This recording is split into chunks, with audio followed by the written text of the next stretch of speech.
When my sister, Tiffany, and I first heard about the 2023 film, Wonka, starring Timothée Chalamet, Kala Lane, and Keegan-Michael Key, we expected it to be a very dark, twisted backstory of the mildly sadistic Candy Man, with at least a PG-13 rating. However, we were surprised to see that it was actually a light-hearted PG, family, film, and a musical to boot. As boasted by the trailer, its producer was David Heyman, who is best known for producing the Harry Potter films. Although the fantastical feats of confection featured in this film did seem more infused with black magic than previous Wonka treats, I was pleasantly surprised by its warm, joyful nature. There were, admittedly, some serious issues with the movie, the worst and most disappointing being a comedic subplot mocking the clergy.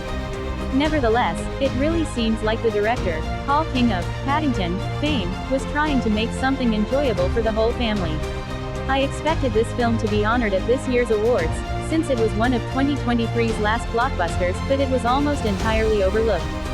Is it surprising that a good egg would be thrown out in an industry of bad ones?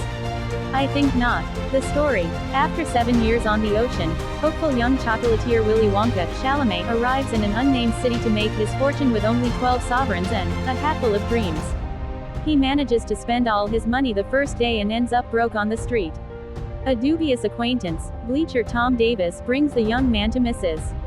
Scrubbett's Olivia Colman boarding house, where he foolishly signs a contract for his room, agreeing to pay later. The following day, he successfully charms the crowd at the Gallery Gourmet with his cover chalks, but his earnings are confiscated by the police. Left with only one sovereign, Willie returns to the boarding house, only to learn that the contract has committed him to a fee of 10,000 sovereigns. He must work it off in the landlady's wash house, alongside 4 other unfortunate boarders and orphan girl Noodle Kala Lane. Willie convinces Noodle to sneak him out of the wash house and begins selling chocolate on the street, helped by his fellow indentured servants. However, there are more powerful forces than Scrubbett and Bleacher against him. He is threatening the business of the chocolate cartel, run by the villainous Slugworth Patterson Joseph Prodnose Matt Lucas, and Fickelgruber Matthew Bainton, plus the bought-off chief of police Keegan-Michael Key. A family film. The term family film has become gradually looser over the years. What makes something family-friendly anymore? Is it bright colors, an immature plot, or rude humor? I'm sure everyone would have a different answer to this question. While Wonka, unfortunately, fills all 3 of these requirements, it has something special as well. It was made both as a prequel and tribute to the 1972 classic, Willy Wonka and the Chocolate Factory, and the detail and care put into it are obvious. While it has 1 or 2 moments of bathroom humor, there isn't any swearing or inappropriate romantic content. Its largest and most unnecessary issue involves a subsidiary of the chocolate cartel. The cartel's hideout is revealed to be in a series of locked vaults beneath the city's large church, which is run by a corrupt cleric Rowan Atkinson and 500 chocoholic monks. There was even a bit of business in which the cleric interrupted a funeral sermon to answer a phone installed in the pulpit.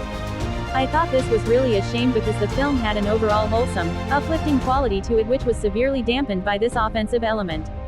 It just goes to show how warped the writers and creators in Hollywood have become. They think they have to put in something like this to draw audiences, and there's truly nothing sacred when it comes under the heading of arts and entertainment. Another interesting point to be made is how the ending of the film isn't entirely satisfying.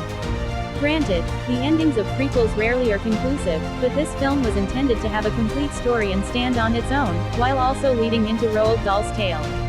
One of the largest plot points was Willie's childhood relationship with his mother, Sally Hawkins.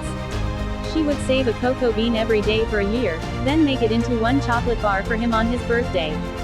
She promised that when he shared chocolate with the world someday, she would be with him. However, she died when he was still very young and never told him the secret to her chocolate. All he has left from her is 1 last chocolate bar, which he carries with him everywhere. When he opens his first chocolate store partway through the film, only to have it destroyed due to the cartel's poisoning his sweets, he is disheartened because his mother wasn't there.